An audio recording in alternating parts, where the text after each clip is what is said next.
সবাই শাকিব খানকে ভয় পায় সিনেমায়, কিন্তু শাকিব খান আমাকে ভয় পাচ্ছে।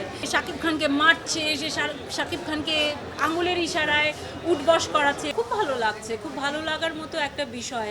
ঈদে সিনেমা রিলিজ পেয়েছে, ঈদের আনন্দের সঙ্গে তুফানের রিলিজটা আমার অবশ্যই একটা বাড়তি যোগ আমার জীবনে। সেই সাথে সারাক্ষণ কন্টিনিউয়াস আমি ফোনটা নিয়েই আছি, টিভিতে আপনারা যা যা কভার করছেন সব কিছু দেখছি।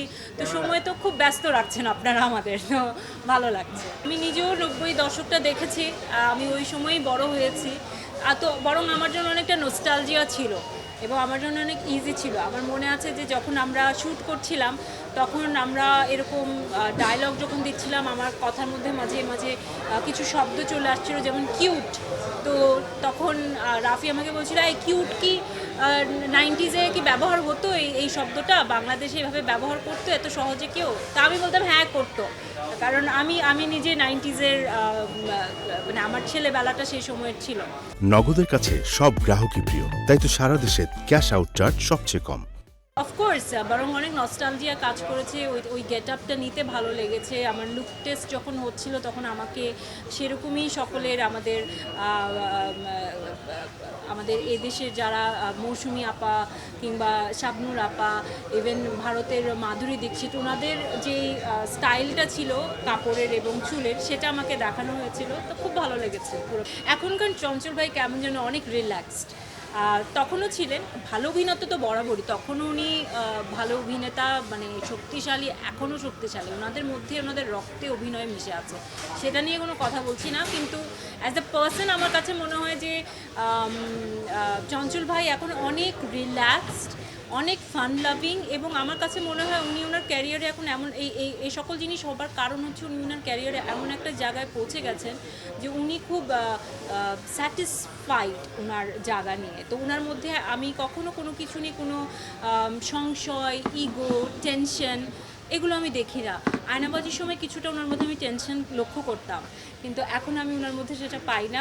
ওনাকে আমার বরং আমাদের মাঝে সবচেয়ে ফান লাভিং এবং সবচেয়ে জলি মানুষ চঞ্চল ভাই ছিলেন। ওনার এই পরিবর্তনটা আমি লক্ষ্য করেছি।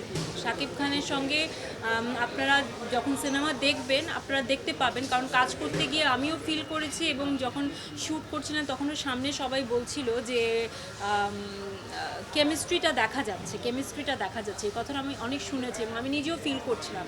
এর কারণ হচ্ছে he is very supportive as an actor. প্রথমত উনি অনেক ভালো অভিনেতা, উনি সুপারস্টার, মেগাস্টার, এটা তো আছে, এটা ওনার প্রাপ্তি, এটা উনি অর্জন করেছে এত বছরের ক্যারিয়ারে, উনি ইন্ডাস্ট্রিকে যা দিয়েছে। নগদের কাছে সব গ্রাহকই প্রিয়, তাই তো সারা দেশে ক্যাশ আউট চার্জ সবচেয়ে কম। বাট এর বাইরে সবচেয়ে বড় জিনিস হচ্ছে উনি অত্যন্ত ভালো একজন অভিনেতা, এবং যখন আপনার সামনের কো আর্টিস্ট এত ভালো অভিনয় করে তো সেই এনার্জিটা আপনার মধ্যে ট্রান্সফার করে। তো সেটা আমাকে অনেক বেশি হেল্প করেছে আমার অভিনয়ের ক্ষেত্রে। আর আমি ওনার সাথে আসলে বন্ড ক্রিয়েট করার চেষ্টা করেছি। উনি বেশ চুপচাপ ছিলেন শুরুতে, তো আমি নিজ থেকে বন্ড ক্রিয়েট করার চেষ্টা করেছি। ওনার সাথে গিয়ে গল্প করছিলাম, কারণ আমাদের আসলে সেটে অভ্যাস আছে গল্প করার আমাদের কো আর্টিস্টদের সাথে।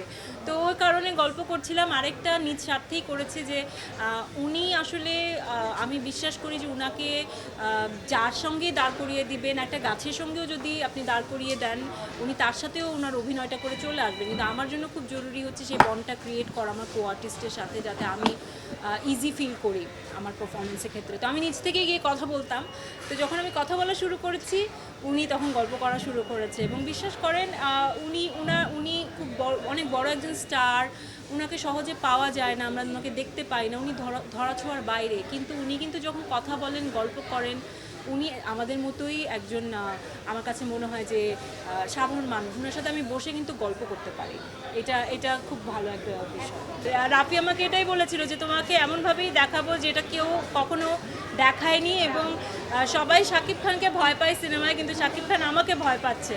তো এরকমভাবেই আমাকে, মানে সে শাকিব খানকে মারছে, সে শাকিব খানকে আঙুলের ইশারায় উঠবস করাচ্ছে, এটাই হতে হবে। সো খুব মজা পেয়েছি, আমার কাছে ক্যারেক্টারটা প্লে করতে আসলেই খুব দারুণ লেগেছে।